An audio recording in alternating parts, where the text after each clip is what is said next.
It's time to get into a segment producer Joe likes to call Hot Seats. Okay. You will notice 3 characters on here, and I will break them down one by one, but in case you already know, you know.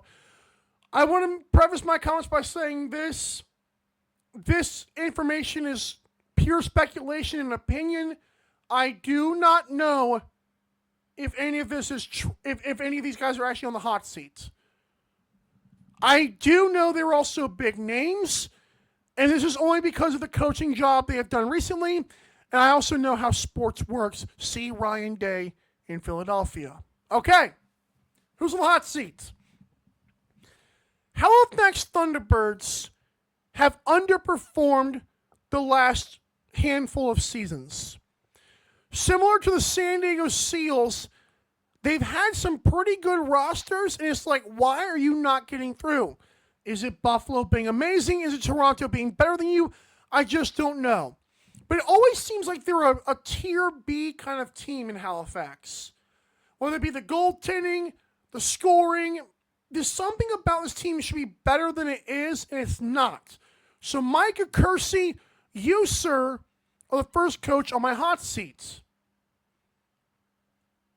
As a person who lives 4 hours away from Duluth, Georgia, where the Swarm play, I have been to one game, but I also am more aware of the Swarm happenings than other things in the NLL. I know Lyle Thompson is still one of the best players in the league. I know Andrew Q is Captain Clutch. I know Brett Dobson, when consistent, is an amazing goalie. See the PLL. I know Ed Cuomo is supposedly some lacrosse genius, and yet another kind of Thunderbird scenario. I don't know why the Swarm can never get over the hump. Remember last playoffs when the Georgia Swarm were right there with the Bandits? They didn't have the Bandits dead to rights like the Rock did, but they were still right there tied, I believe, in the fourth quarter, and yet they fell apart. And I'm not sure why. Ed Cuomo, 2016 is a long time ago, bro. And then, of course, there's the team who, with the Riptide, blame marketing, sure. Now you're in Ottawa. Now the expectations have risen. Jeff Teat has literally dominated the entire summer of lacrosse. And you have him on your roster, Dan Ladouceur. One of my first interviews ever with lacrosse in the lacrosse community was with Dan Ladouceur.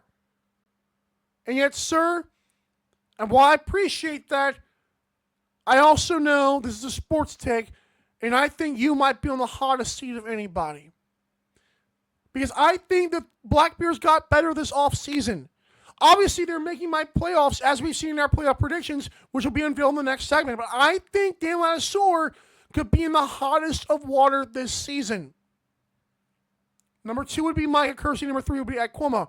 I think Ladouceur would be the first to be in the hot water. Number 2 would be Kersey. Number 3 would be Cuomo, like I just said. So that's my hot seat. You, sirs, are in trouble.